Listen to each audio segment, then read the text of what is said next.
WVUA News at 5 with your award-winning news team, Lynn Brooks, Terry Brewer, weather with Richard Scott, and sports with Gary Harris.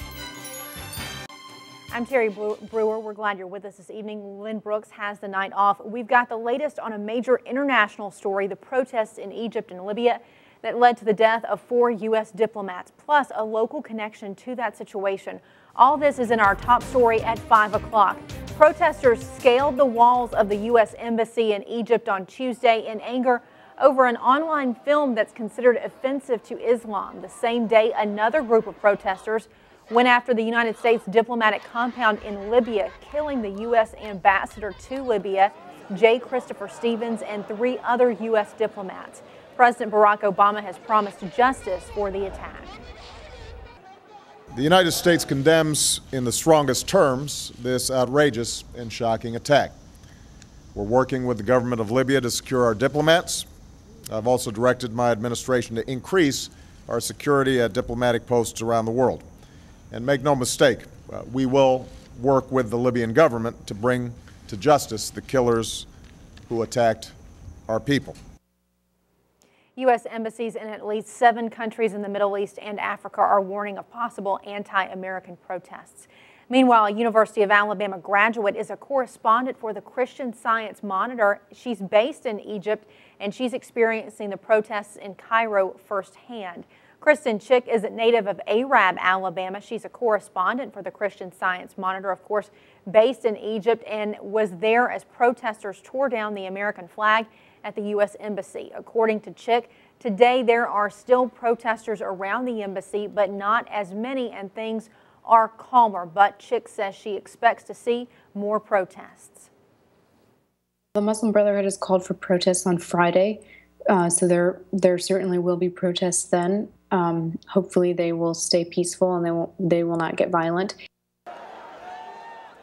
Chick says there is also a possibility of these protests spreading to other parts of the region. Back in West Alabama, the landscape of downtown Tuscaloosa will soon be changing. The Tuscaloosa City Council has sold the former City Fest lot to the Kemmons Wilson Group. According to Tuscaloosa City Attorney Tim Nunnally, they will build a new hotel on the lot, which sits on Greensboro Avenue and University Boulevard. The Embassy Suites Hotel will have 154 rooms with a price tag of around $27 million. Nunnally says the hotel is expected to be complete within 24 months of closing, which happens later this year. One Tuscaloosa family will soon have a place to call home thanks to the Westside Community Development Corporation.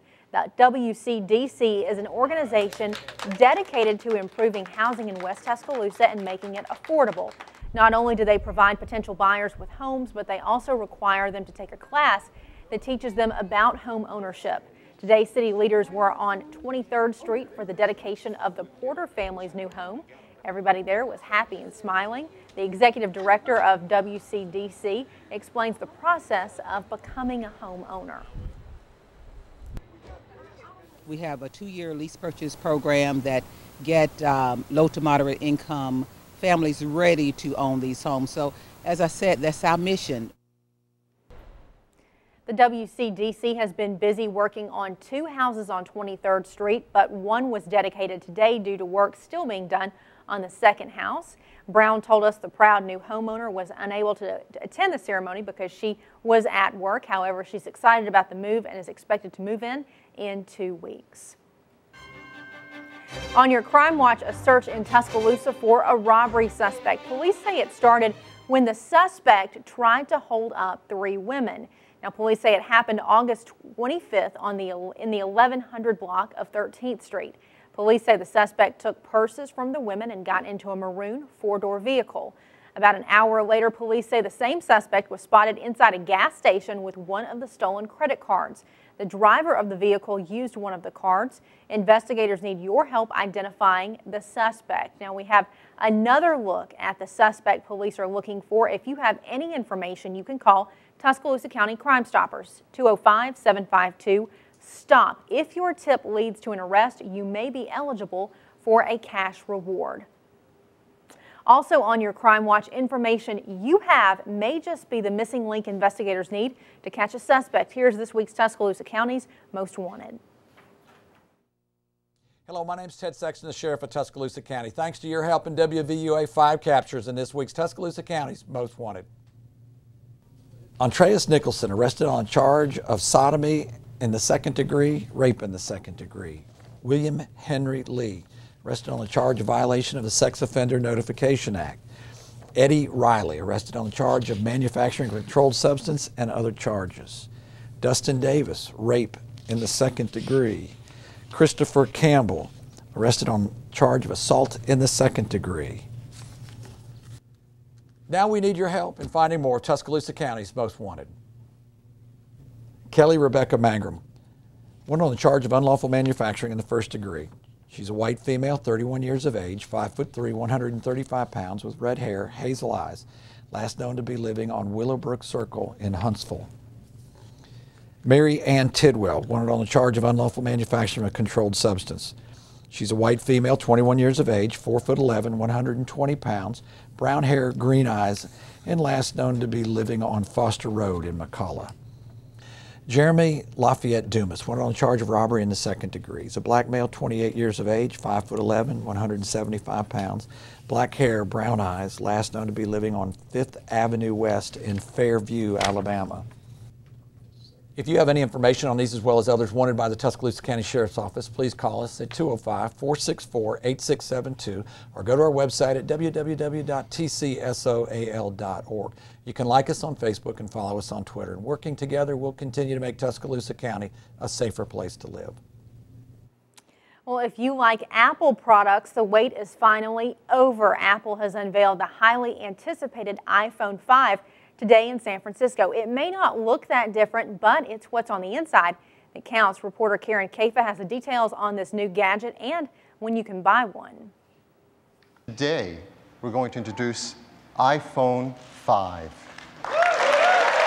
After weeks of speculation and expectation, Apple's next generation iPhone has arrived. It is really easy to make a new product that's bigger. Everyone does that. That's not the challenge. The challenge is to make it better and smaller. And that's what Apple has done. The iPhone 5 is taller but lighter than previous versions, and according to Apple, it's the thinnest smartphone in the world. The new device will have a larger screen, 4 inches, for an additional row of apps, and Apple says making it easier to view web pages and emails. The iPhone 5 also boasts a faster processor, and it's 4G ready. The camera also received an upgrade. The 6th incarnation of Apple's smartphone enters a market decidedly different than the first in 2007, one with a lot more competition. That could explain why the iPhone 5 came so quickly. It's been less than a year since the 4S made its debut. Competition's never been higher in the smartphone or even the tablet space. Apple definitely wants to and knows it needs to stay ahead of the curve. Still, ahead of the announcement, many analysts predicted the new iPhone could be the best-selling smartphone of all time. This market as a whole is just booming. Smartphone growth as a whole is just taking off, and the runway they have here really is huge. Apple's iPhone 5 hits stores on September 21st. I'm Karen Kafa reporting. And if you like to use Siri, well, Apple reports that Siri is getting a makeover as well. The voice-activated assistant can tell the scores of sports games and post a status update to your Facebook. The iPhone 5 will be available in black and white, and pre-orders begin this Friday.